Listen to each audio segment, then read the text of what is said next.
மார்க்சியம் சார்ந்த பதிப்பகங்களோ, ஒரு இடதுசாரி சிந்தனை உள்ள பதிப்பகங்களோ, பெரியாரியன் நூல் சார்ந்த பதிப்பகங்களோ ரொம்ப குறைவான எண்ணிக்கையிலும், மற்ற ஜாதகம், ஜோசியம் அவர் பதிப்பகம் தொடங்கிய காலகட்டத்தில் அவருக்கு ஏன் நம்ம அதை வெளியிடக்கூடாது அப்படிங்கிற ஒரு எண்ணத்தை ஏற்படுத்தியிருக்கு.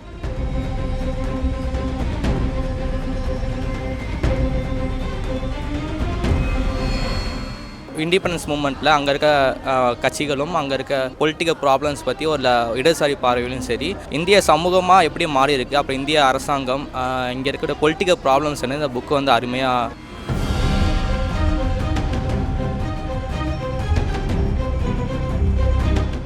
எந்த அளவுக்கு அவரை மனிதத்தன்மையற்ற முறையில் கொடுமைப்படுத்தி இருக்கிறாங்க அப்படிங்கிறத நம்ம படித்து தெரிஞ்சுக்க முடியும். வணக்கம், நான் அலைகள் வெளியீட்டகத்திலிருந்து திலகா பேசுகிறேன். எங்கள் பதிப்பகம் 1989ஆம் ஆண்டு தொடங்கப்பட்டது. இதை தொடங்கியவர் என்னுடைய தந்தை பேனா சிவம் அவர்கள்.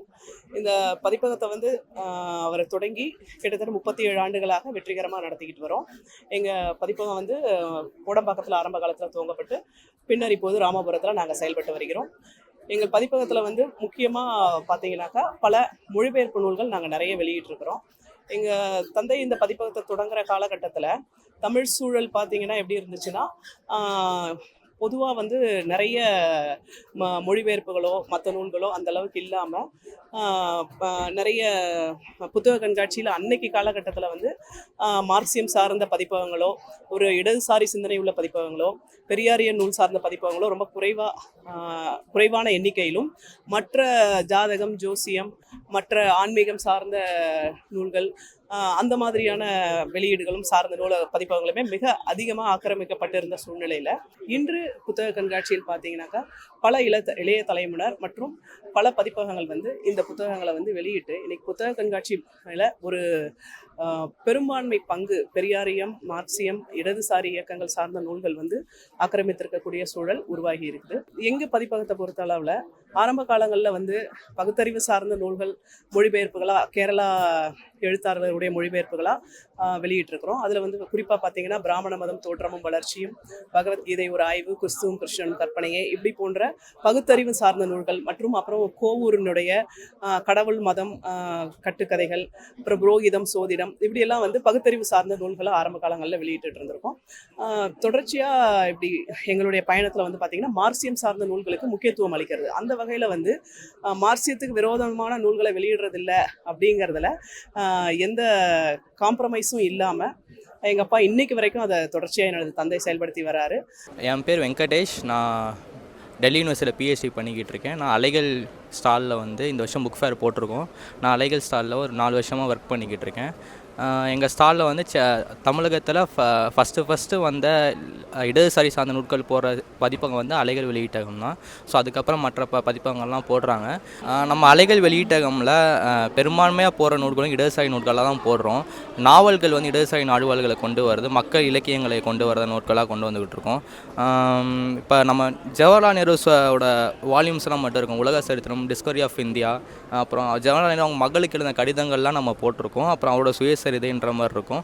அடுத்தபடியாக பார்த்திங்கன்னா தமிழக வரலாற்றில் முக்கியமான நூல்கள்லாம் நம்மக்கிட்ட இருக்குது. நம்ம மயிலே சீனி வெங்கடாசாமி எழுதின நூல்களும் சரி, அப்புறம் வானவமலைன்ற ஒரு இடதுசாரி தமிழக வரலாற்று ஆய்வாளர், அப்புறம் இளங்கோ என்ற ஆய்வாளர். ஸோ அவங்களோட நூட்கள்லாம் நம்ம வரிசையாக போட்டுட்ருக்கோம்.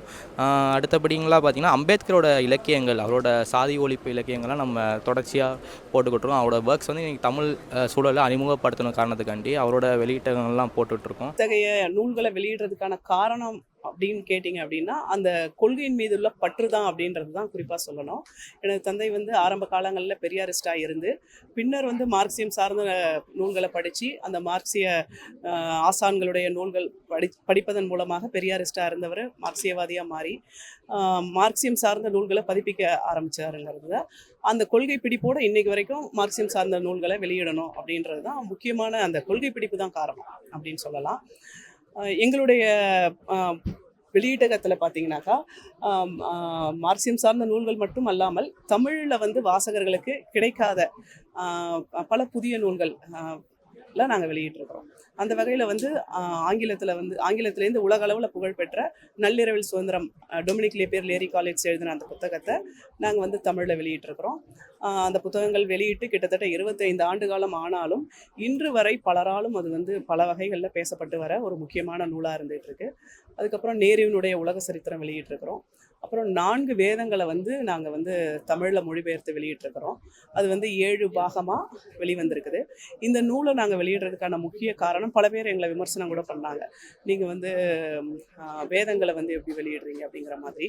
அதாவது எனது தந்தை வந்து பெரியார் திடலில் வந்து வேலை செய்த காலகட்டத்தில் அவர் மனதில் வந்து வேதங்கள் படிக்கணும் அப்படின்ற ஒரு எண்ணம் ஏற்பட்டப்போ அந்த நூல் வந்து கிடைக்கப்பெறலை.